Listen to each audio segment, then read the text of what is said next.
ایک وہ جو کندہاری گروپ ہے اور دوسرا وہ جو حقانی نیٹ ورک ہے، جس کی سربراہی جو افغانستان کے اس وقت انٹیریئر منسٹر ہیں سراج الدین حقانی وہ کرتے ہیں۔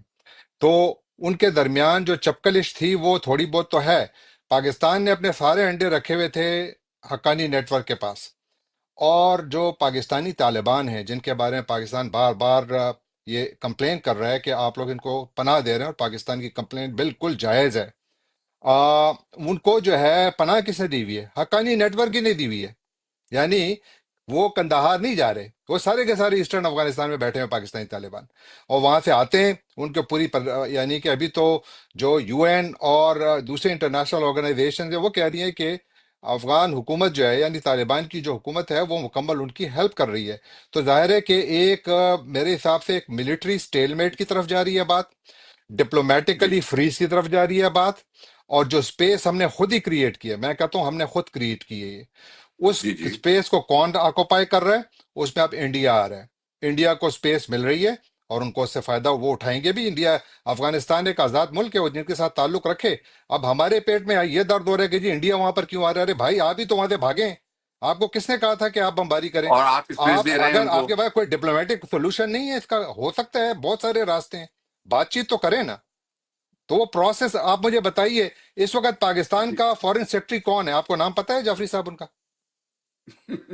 نہیں، آپ بالکل ٹھیک کہہ رہے ہیں۔ اچھا، اس میں ایک بات اور یہ بھی ہے کہ طالبان نے جو ایک انٹرنیشنل کمٹمنٹ کیا تھا کہ ان کی سرزمین سے دہشت گردی نہیں ہوگی، اس میں تو وہ بنیادی طور پر ناکام ہو گئے، اس لیے کہ ان کی سرزمین سے پاکستان پر مسلسل دہشت گردی ہو رہی ہے، اور وہ ان دہشت گردوں کے خلاف کوئی کارروائی کرنے میں ناکام رہے ہیں۔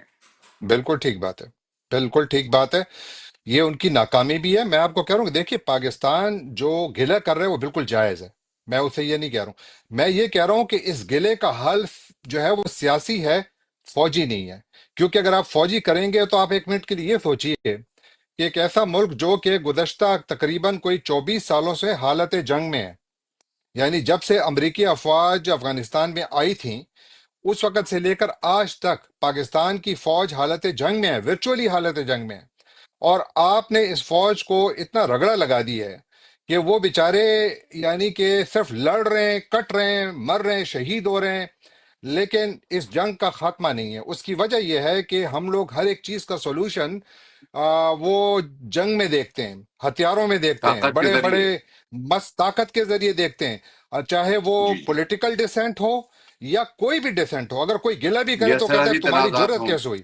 جی جی ہاں، سرحدی تنازعات ہوں، آپ انڈیا کے ساتھ تو بیٹھ کر بات کرنے کے لیے آپ کے پیٹ میں درد ہے کہ وہ آپ کو صرف اتنا کہہ دیں کہ جی آ جائیں، تو آپ دم دباتے ہوئے بھاگیں گے ان کے پیچھے۔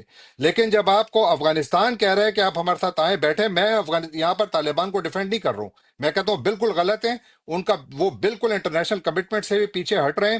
لیکن کیا پاکستان کے پاس یہی پولیٹیکل چوائسز ہیں؟ کیا پاکستان کے پاس یہی ڈپلومیٹک چوائسز ہیں؟ کیا پاکستان نے، یعنی آپ دیکھیے کہ پاکستان کی پالیسی جو ہے وہ اتنی زیادہ کیاوٹک ہے افغانستان کے حوالے سے کہ تھوڑا سا بھی وہاں سے ایک بیان آتا ہے تو نزلہ بارڈر پہ گزرتے لگتا ہے۔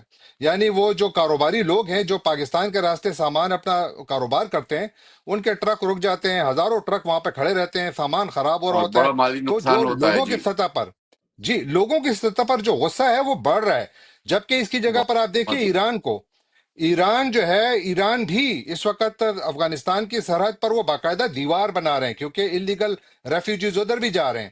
تو انہوں نے کیا کیا کہ انہوں نے دیوار بنائی، اور بڑی یعنی سالڈ دیوار بنائی، کوئی 75 کلومیٹر وہ بنا چکے ہیں، وہ وہاں پر اس کو مینج کر رہے ہیں۔ ان کا سب سے زیادہ، یعنی میری رائے میں ایران کا پاکستان سے زیادہ خطرناک تنازع ہے افغانستان کے ساتھ۔ کس بات پر؟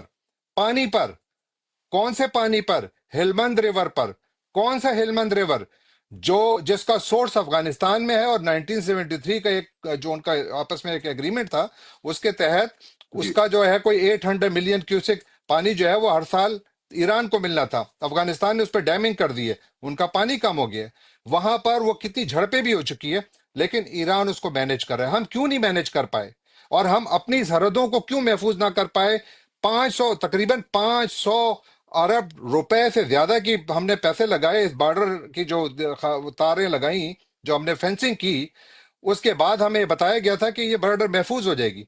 کیسے یہ ممکن ہے کہ ہمارے خود ڈپٹی پرائم منسٹر صاحب کہتے ہیں کہ جی وہ ڈیل کے تحت 40,000 افراد آئے تھے، جبکہ یو این کہتی ہے کہ دہشت گردوں کی تعداد جو ہے 6-7 ہزار ہے۔ آپ کہہ رہے ہیں 40,000 اگر پاکستان میں آ گئے تو پھر آپ کس بات کا گلہ کریں، وہ باقی دہشت گرد کہاں سے آئے؟ تو اس لیے ایک بہت زیادہ کیوٹک پالیسی ہے پاکستان کی، ان کو سمجھ نہیں آ رہی ہے، تھوڑی سی بلکہ بات آتی ہے پاکستان کی جو لوگوں کو پکڑ خارجہ لیتے ہیں۔ پالیسی ہے مجموعی طور پر پاکستان ایک بڑی ناکام سی خارجہ پالیسی رن کر رہا ہے، ایک افغانستان ہی نہیں، میرے خیال میں ہر ملک کے ساتھ یہی صورتحال ہے۔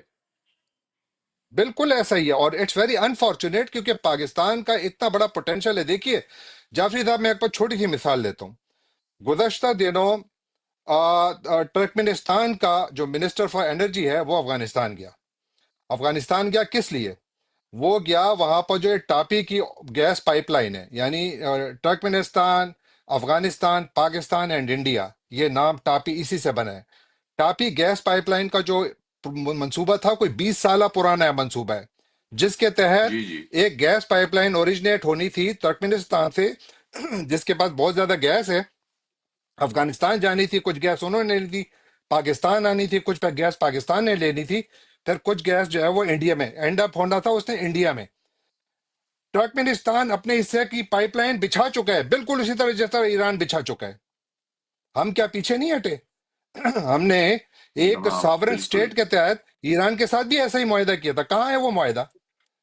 پھر اسی طرح ترکمنستان آپ کیا کر رہے ہیں؟ افغانستان اپنے حصے کی جو پائپ لائن ہے اس پہ انہوں نے کام شروع کر دی ہے۔ وہ ملک جو کلاش ہے، جن کے پاس کھانے کے پیسے کم ہیں، وہ یہ کام کر رہا ہے۔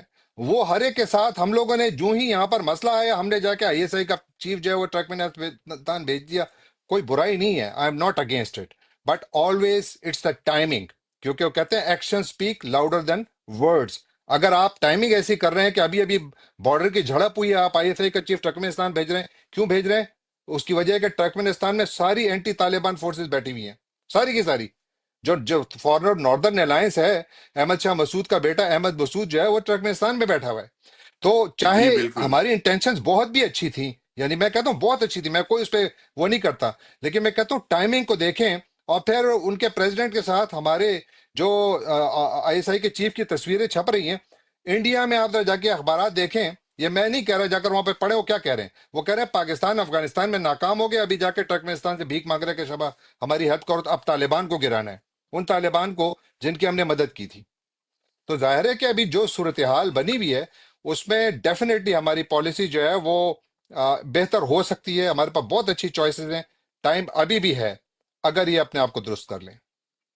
بہت شکریہ جہانگیر خٹک صاحب۔ سامعین یہ تھے جہانگیر خٹک صاحب جن سے ہم گفتگو کر رہے تھے افغانستان اور پاکستان کے حوالے سے، اور اب کچھ گفتگو کریں گے ہم امریکہ کی سیاست کے بارے میں۔ جیسا کہ آپ جانتے ہیں کہ نو منتخب صدر ڈونلڈ ٹرمپ اب سے چند روز کے بعد یہاں پر صدارت کا حلف اٹھا لیں گے امریکہ میں۔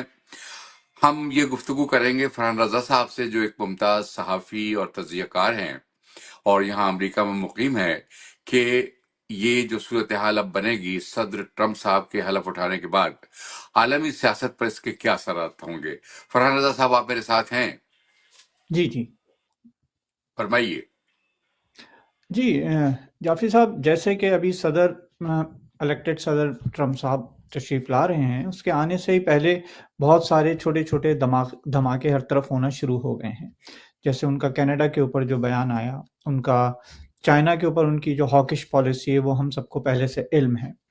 اسی طرح ان کا گرین لینڈ کے اوپر گرین بیان، لینڈ کے تو بارے ایک میں جی گرین لینڈ کے بارے میں ان کا بیان، پھر ان کا جناب امداد کو کٹ کرنا، یو ایس سپورٹ کو کٹ کرنا، تو ایشیا سے لے کے یورپ تک ناؤ ہر ایک پریشان ہے کہ آنے والی فارن پالیسی کیا ہوگی۔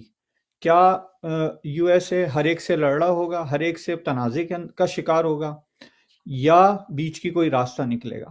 لیکن again seeing that we have seen کہ صدر ٹرمپ بہت ساری اناؤنسمنٹ اپنے پہلے ٹرم میں آنے سے پہلے بھی کر چکے تھے، لیکن بعد میں ان میں کتنوں پہ عمل ہوا وہ بھی ہم نے دیکھا۔ تو اس وقت جو صورتحال انٹرنیشنل ہے وہ بہت کشیدہ ہے ان مینی فرنٹس۔ اس کے جو اپنے الائز ہیں وہ پریشان ہیں کہ کیا ہوگا کوریا کے۔ آپ جتنا بھی انٹرنیشنل میڈیا بھی دیکھیں، ان کی ٹرمپ صاحب کی جتنی اناؤنسمنٹس آتی رہی ہیں، جتنے ان کے بیانات آتے رہے ہیں، اس میں دیکھیں تو ایشیا بھی پریشان ہے، تائیوان پریشان ہے، ساؤتھ کوریا پریشان ہے، چائنا اور ان کو تو چھوڑ دیں، وہ تو ظاہر ہے ان کی پالیسی ان کے اوپر کلیئر ہے، لیکن تائیوان، ساؤتھ کوریا سے لے کر اب آپ گرین لینڈ کے ساتھ آپ یورپ چلے جائیے، وہاں پریشانی ہے، اور برابر میں کینیڈا سے تنازع انہوں نے سٹارٹ اچھا کیا ہے۔ اچھا، فرحان رضا صاحب یہ بتائیے کہ مشرق وسطیٰ کے حوالے سے آپ کیا سمجھتے ہیں کہ پالیسی میں کوئی چینج آئے گا یا یہی پالیسی کنٹینیو کرے گی؟ دیکھیے ابھی تک جو ان کا اسٹیٹمنٹ ہے، کیونکہ ہم ان کے بیانات کے تناظر میں ہی دیکھ سکتے ہیں کہ وہ کیا کہنا چاہتے، وہ جی کیا بالکل۔ ممکن ہے، لیکن کیا یہ جو بیانات ہیں یہ پالیسی کی شکل اختیار کریں گے نہیں کریں گے، اس کا اندازہ آنے والے کچھ وقت میں میرے خیال سے ود ان منتھ ہم سب کو ہو جائے گا۔ ابھی تک ان کی پالیسی اچھا مشرق وسطیٰ میں بہت کلیئر ہے، ہاکش ہے، کہ آپ سارے ہاسٹیجز کو چھوڑیں ورنہ بہت برا انجام ہوگا۔ ایک دھمکی دینے کا اور ایک دھمکی آمیز ان کا رویہ ہے۔ اب مڈل ایسٹ اتنا کمپلیکیٹڈ ایشو ہے، اس وقت صورتحال اتنی کمپلیکیٹڈ ہے کہ دھمکی سے معاملات لگتا نہیں ہے کہ کوئی بھی سالو کر سکیں گے۔ صدر ٹرمپ جو اچھا، اس میں سیز دو فائر کی ایشوز جو اور رنگ ہیں، کر رہے ہیں ان ایک تو ہاسٹیجز، جی فرحان رضا صاحب اس میں دو ایشوز اور ہیں، ایک تو یہ بتائیے کہ آپ کیا سمجھتے ہیں کہ نیٹو کا اب مستقبل کیا ہوگا؟ دیکھیے نیٹو کے مستقبل پہ جب لاسٹ ٹائم بھی ٹرمپ ایز اے پریزیڈنٹ تھے تو انہوں نے ان کی امداد ختم کرنا، اس سے نکلنا، یہ ساری باتیں کر چکے تھے۔ پھر یوکرین پہ ان کا پرسپیکٹو بالکل کلیئر ہے، وہ چاہتے نہیں ہیں کہ یو ایس یوکرین وار کے اندر انوالو ہو۔ تو جیسا کہ میں نے پہلے عرض کیا کہ اس وقت ہر گروہ، ہر کنٹری، ہر گروپ جو یو ایس کے ساتھ ٹریڈیشنل الائی تھا، وہ اس وقت خود کنفیوز ہیں کہ کیا یہ 360 کی کوئی ٹرن آ رہا ہے یو ایس پالیسی کے اندر۔ جی اگین یو ایس اسٹیبلشمنٹ میں کیا یہ 360 کا ٹرن، کیا یہ پورا ٹرن پاسبل ہے، یہ بھی ایک علیحدہ جی ڈیبیٹ ہے، کیونکہ اچھا ان کے جو سب سے کلوز ایلان مسک صاحب ہیں، ان کی تو خود چائنا میں بہت انویسٹمنٹ ہے، تو صرف چائنا کی پالیسی لے کے اتنا ممکن نہیں ہے، تو یو کے، پھر یورپ اور پھر کینیڈا کے ساتھ وہ کس طرح سسٹین کریں گے، it's a big question mark right now, اور دیر آر مینی تھنگز اچھا ول جی انفولڈ ان کمنگ ڈیز۔